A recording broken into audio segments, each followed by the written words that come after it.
కొత్త పేరెంట్స్‌కి నిజంగా చాలా చాలా డౌట్స్, కన్సర్న్స్ అనేవి ఉంటాయన్నమాట. బేబీకి యాడిక్వేట్‌గా పాలనేవి సరిపోతున్నాయా? యాడిక్వేట్‌గా నిద్ర సరిపోతుందా? వెయిట్ గెయిన్ అవుతుందా లేదా? ఇట్లా చాలా చాలా కన్సర్న్స్ అండ్ క్వెషన్స్ ఉంటాయి.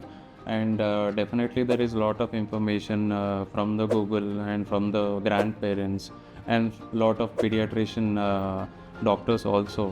సో ఎప్పుడు మనము we can be relaxed and all is that baby మనము 6-7 డైపర్స్ అనేవి చేంజ్ చేస్తున్నాం.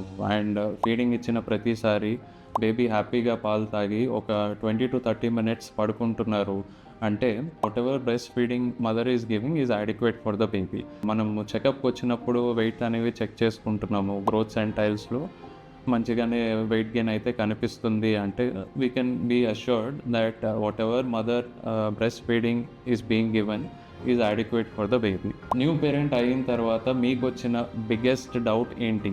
కింద కామెంట్ చేయండి.